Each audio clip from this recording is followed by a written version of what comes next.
నమస్కారం. ఈరోజు మనతో పాటు ఒక ప్రత్యేక అతిథి ఉన్నారు. ఇక్కడ కల్పటపు బుచ్చి రాంప్రసాద్ గారు బేసికలీ ఆంధ్రప్రదేశ్ గవర్నమెంట్‌తో చాలా అసోసియేట్ అయ్యి టీడీపీలో వైస్ ప్రెసిడెంట్‌గా వ్యవహరిస్తున్నారు టీడీపీ పార్టీలో.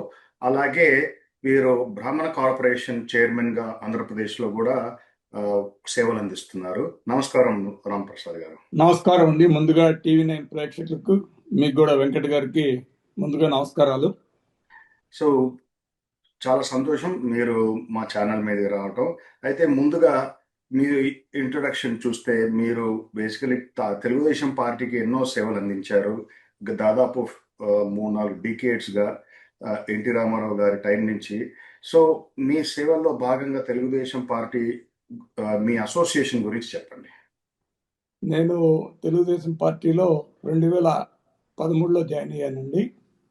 నేను అంతకుముందు ఇక్కడ అమెరికాలో 2000 సంవత్సరంలో అమెరికా వచ్చి ఇక్కడ నేను ఫారెన్స్ వ్యాపారం చేసేవాడిని. 2018లో నేను ఇండియా వెళ్ళిపోయాను. ఇండియా వెళ్ళిపోయిన తర్వాత 2019లో అధికారం పోవడం జరిగింది. 2014-19 మధ్యలో చంద్రబాబు నాయుడు గారి నాయకత్వంలోనే ఆ రోజు మేము ఒక ఏపీఎన్ఆర్టీఎస్ అని చెప్పి Andhra Pradesh non residential Telugu society అనేది ఒకటి ఏర్పాటు చేశాం. దానికి నేను చీఫ్ కోఆర్డినేటర్గా కూడా 2014 నుంచి 19 దాకా నేను ఉండటం జరిగింది. తర్వాత నేను ఇండియా వెళ్ళిపోయి తెలుగుదేశం పార్టీలో 5 ఏళ్ళు 2019 నుంచి 24 దాకా ఎంతో యాక్టివ్గా పనిచేశాను.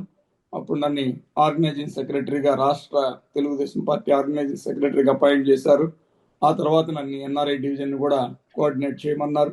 ఆ తర్వాత నన్ను బ్రాహ్మణ సాధికార కమిటీ అని చెప్పి ఈ దేశంలోనే ఏ రాజకీయ పార్టీకి లేదు, కాంగ్రెస్ పార్టీకి ఈవెన్ బీజేపీ పార్టీలకు కూడా లేని విధంగా బ్రాహ్మణ సాధికార కమిటీ అని పెట్టి తెలుగుదేశం పార్టీలో దానికి నన్ను రాష్ట్ర అధ్యక్షుడిగా కూడా చంద్రబాబు నాయుడు గారు లోకేష్ గారు నియమించారండి. ఇది నా రాజకీయ యొక్క బ్యాక్గ్రౌండ్. నైస్ అండి. సో ఇప్పుడు బేసికలీ తెలుగుదేశం పార్టీలో ఈ రోజున ఆంధ్రప్రదేశ్ పరిస్థితుల్లో చంద్రబాబు నాయుడు గారు కానీ, లోకేష్ గారి అధ్యక్షతను కానీ, పవన్ కళ్యాణ్ గారి అధ్యక్షతను కానీ, ఎన్డీఏ గవర్నమెంట్ ఎలా పనిచేస్తుందంటే మీ విశ్లేషణ? 2019-24 మధ్యలో మొత్తం విధ్వంసం అండి.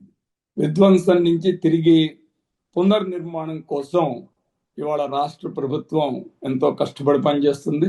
దీనిలో నారా చంద్రబాబు నాయుడు గారు, అదేవిధంగా కేంద్ర ప్రభుత్వంలో ఎన్డీఏ భాగస్వామ్యంలో ఉన్నటువంటి బీజేపీ పార్టీ నరేంద్ర మోడీ గారు, అదేవిధంగా డిప్యూటీ సీఎం పవన్ కళ్యాణ్ గారుతో పాటు లోకేష్ గారు కూడా ఎంతో కష్టపడి ఇవాళ దావోస్ వెళ్ళినా ఎక్కడికి వెళ్ళినా ప్రతి దేశం వెళ్ళి ఇండస్ట్రియలిస్ట్ని పిలుస్తూ విదేశీ పెట్టుబడిని ఆకర్షిస్తూ ఇవాళ దేశంలోనే Andhra Pradesh number 1 FDA foreign investment ఎక్కువ ఇన్వెస్ట్మెంట్స్ వచ్చే రాష్ట్రం ఆంధ్రప్రదేశ్ ఉండటం ఎంతో గర్వకారణం.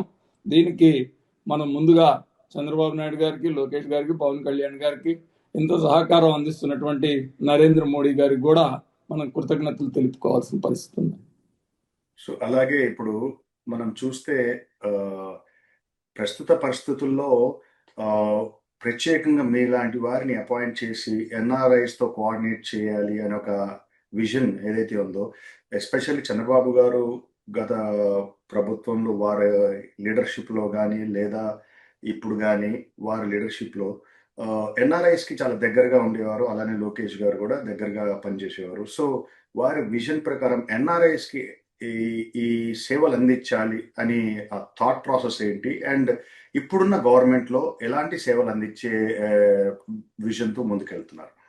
అంటే లోకేష్ గారు కూడా ఇక్కడ స్టాన్ఫోర్డ్లో చదువుకున్నారు, అదేవిధంగా ఇక్కడే అండర్ గ్రాడ్ కూడా చేశారు. కాబట్టి ఆయనకి విదేశాల్లో ఉన్నటువంటి వ్యక్తుల బాధలు కష్టాలు అన్నీ ఆయన కూడా చూశారు. అవన్నీ చూసిన తర్వాత మనకేం కావాలి అనేది 2014లో ఆలోచన చేసి అప్పుడు ఏపీఎన్ఆర్టీఎస్ అనేది ఒకటి పెట్టారండి. ఇవాళ మన సమస్యలు మెయిన్ సమస్యలు ఏముంటాయంటే ఇక్కడ ఉన్న వాళ్ళ ఆస్తులను కబ్జా చేస్తారు. దానికి సపరేట్ ఒక పోలీస్ సెల్ను కూడా ఎన్ఆర్టీఎస్లో మేము పెట్టాం. దాని ద్వారా ఎన్ఆర్ఐ సమస్యలు ఏమైనా ఉంటే వాటిని పరిష్కరించడానికి అవకాశం ఉంటుంది.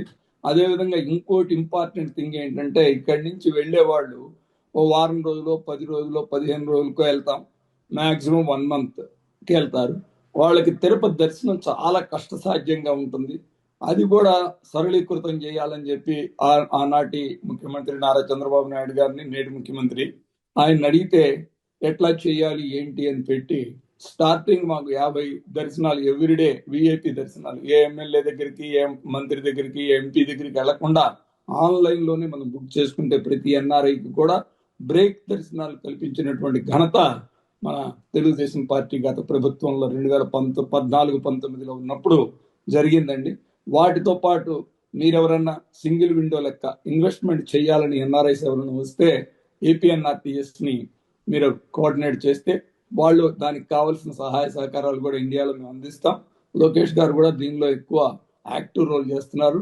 ఎవరైనా ఎన్ఆర్ఐస్ నేను ఒకటే రిక్వెస్ట్ చేస్తుంది, మీ సమస్యలు ఏమున్నా కూడా మా ద్వారా, ఎందుకంటే ఇప్పుడు దగ్గర ఇవాళ కూడా కొంతమంది కొత్తగా రీజనల్ కోఆర్డినేటర్స్ అపాయింట్ చేసాం. ప్రపంచం మొత్తం మీద దగ్గర 700 మంది ఏపీఎన్ఆర్టీస్ కి కోఆర్డినేటర్స్ గా అపాయింట్ చేశారు. ప్రతి టౌన్ లో కూడా టచ్ చేస్తుంది తెలుగుదేశం పార్టీ కూటమి ప్రభుత్వం. మీకేమన్నా సహాయ సహకారాలు కావాలంటే వాళ్ళని కాంటాక్ట్ చేయొచ్చు. apnrts.com లోకి వెళ్తే అంత వివరాలు ఉంటాయి. వెబ్సైట్ లోకి వెళ్ళి మీరు చేయొచ్చు. ధన్యవాదాలండి, చాలా విషయాలు మీరు పంచుకున్నారు. Thank you very much for all the inputs. This is Venkat Malkotla from Dallas, Texas. Thank you sir, నమస్కారం. Thank you.